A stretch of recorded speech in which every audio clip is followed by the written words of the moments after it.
Who want a ticket straight to them pearly gates? Currently going on right now is the Red Bull UK event. You have 20 players all competing for glory. Day 1 is over. About time you see this, day 2 will probably also be over, so the winner may be decided. But at the end of day 1, we have a little bit of controversy already. Chaos, drama. Arslan Ash, as you can see here, is on the loser's side of the bracket. And Arslan went on Twitter after, getting placed here and explained why Arslan wasn't doing good.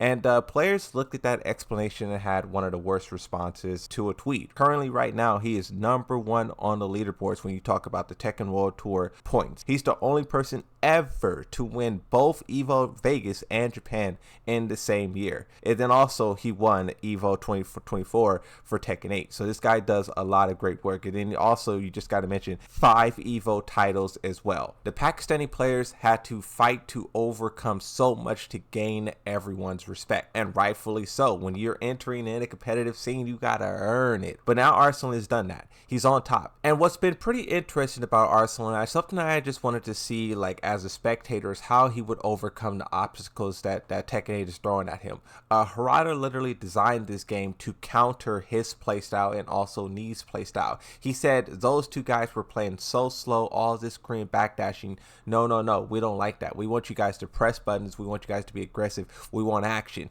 And at the time, this totally countered the way Arslan played in Tekken 7, and I wanted to see how he adapt. And adapt he did perfectly. Talking about his defensive playstyle, him changing that into offense is probably one of the greatest transformations we've seen, going from Tekken 7 to Tekken 8. Another player who I think is on that caliber in terms of transforming and adapting to what Tekken 8 is offering is like Joe Crush. Joe Crush also adapted very well to what Tekken 8 is offering, right? 34 videos later, this video will be the 35th.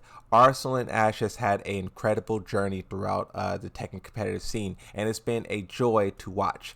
But now we're entering this phase where, like I said, he's at the top. And when you're at the top, players start to nitpick and criticize, and you're just at a different level. You're at a different game. One thing that I liked about Arslan that is different from Knee, Knee's very humble. This is something he told Arslan one time before: be humble. But Arslan, when he wins very passionately. He will celebrate all across Twitter, especially during the Flukistan thing. He kept saying Pakistan #1, Pakistan #1, right? This is something we've seen throughout like his whole journey. But what players are seeing now is when he lose. When he lose, at least you could go back to like the past couple of tournaments where he lost. He felt the need to put a reason as to why he lost. And this is something that players just is not feeling. Like if we go back to the Esports World Cup, this was a huge tournament, and Arslan and Atif were the favorites to win it. Now Arslan got destroyed, and then Atif also got destroyed. Now Arslan was in tears looking at Atif's defeat, but for his defeat, he said this on Twitter: "Hey guys, yesterday was rough. My stick failed me and I had to borrow one of my friends. Wasn't my best performance. I'm still trying to figure out what went wrong, but I'm shifting my focus to support my Pakistani friends. Thank you for the love and support. It means a lot." And in the video that I did, because there's video proof of his controller, like, you can look at before his matches and whatnot, they were trying to like, dissect his controller and figure out what's going on, right? So his controller was malfunctioning, but when I made a video about it, a lot of you guys in the comment section was saying, no way. These guys travel all around the world. They live and breathe competitive Tekken. And for you to not have another controller on standby or the necessary tools to fix your controller, a lot of players feel like that's simply like on you, Arslan. There's no excuses whatsoever. You got to come prepared. If you're an F1 driver, your tire pop, they're going to switch those tires. Especially when there's $300,000 on the line for a Tekken match, there's no excuse not to bring a controller, tools, or anything. And this is how a lot of people felt. Just looking at some of the most liked comments on that video, Arslan has a lot of sticks. He should have at least brought one of his, considering the magnitude of this tournament. Can't be doing this, right? This person here says, "You don't understand. You get used to playing with a single stick. You're used to the feel. No one carries 2 controllers. It's just tough luck." And this is why I was saying, also bring a tool, because I think this is something that Arslan even acknowledged as well, that none of his Pakistani friends had the necessary tools to fix a controller, which is like, and that was something that players were saying then. Now for this tournament, the Red Bull Golden Letters, he was playing very below his his normal skill level, and as a result, that placed him in losers. And he went on Twitter and said, "For those wondering about my combo drops, the tournament is on PC, and I don't play PC.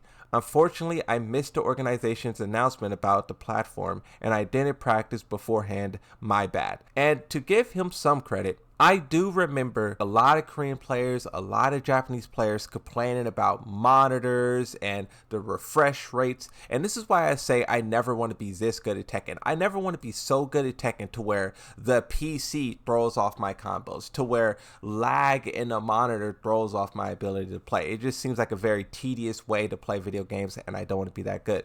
But Arslan said that on Twitter, and the responses was lighting him up. This one here is the most like, it says, "Bro, just take the L like a man. This is not Tekken 7. There's no delay between consoles and PC anymore." I don't know how true that is. Someone in the comment section can weigh in on that. Is there a difference between console and PC? And when you click on this and you look at the responses to this response, you can see some people defending Arslan. "Stop it, keyboard warrior. There's a delay significant enough for a pro player, but not a noob like you." And then this person says, "Okay, sheep." Someone else says, "Yeah, you know more than a 5-time Evo champion, LOL." Bro just says again, "Okay, sheep." But another person says, "I don't know why you keep complaining when you lose. For example, when you lose against John Ding on EWC, suddenly you said your stick doesn't work properly, and then now you're saying you're dropping combos because of PC. Most combos that you use is so simple." I'm not going to read everything, but if we just scroll through this, why do you always make excuses? You're the punk, the god of Tekken. Somebody said, "LOL, sure. Excuses. What a masterpiece excuse again from the goat of excuses." So I just think this is interesting, right? We're entering a new era of Arslan's journey as a competitive player, where he started off as the underdog and everyone was rooting to see how high he can climb, to see who he can stop next. And then his rivalry with Nee got really good, and it felt like we were watching the latest season of Dragon Ball Z, the Pakistani god versus the all-time great Nee. Those two heads colliding was magical. Once Arslan came out on top, as it currently stands with Tekken 8, now the guy's untouchable. And every time he takes a blemish, when he may think he's going on Twitter to just like talk to people and give like insider knowledge, right? That's something that I do as well, right? Like in my streams and whatnot, I try to give people more information than what they may not know or whatever, just for the sake of like sharing, right? And he's doing that same thing, but the reaction that he's getting is not a positive one. People look at all the information he's providing like, "Oh, I was dropping combos because of this, but don't worry guys, I'm going to do better, my bad." And then the response that he get is negative. Like, I do definitely think like he should, own up to his losses, but at the same time, I'm looking at how sharply everyone is reacting to him, and I'm thinking like maybe at the same time that's too harsh. Because one thing about Arslan as well is a lot of people don't want to see Arslan Ash succeed. A lot of people root against him very harshly. I think the people who are doing that are just way too lost in the sauce. Like for me, I'm just an enjoyer of competitive Tekken. I watch all of this stuff as a spectator, and I just love to see good Tekken matches regardless. It doesn't matter who wins, who loses. I just want to see a good match. And I feel like a lot of people get too lost in the sauce of like regional battles and character battles and all of these things. And with Arslan being the best and also the most proud and also just at the top of his game, whenever people can take a jab at him, they definitely take a jab at him. We're entering a new era of the Arslan journey where if he say something on Twitter, everyone's going to flood his comment section. The first time it wasn't that much. The second time it's a lot here. The third time it's going to be a real dog pile. And I wonder if he is aware of this, and I wonder how he will adapt, because now he's playing two battles, right? He's competing in a tournament, but also he's competing in like public perception, public image. And this is the thing about being like a online celebrity in a way, right? There's a lot of different things that come with that.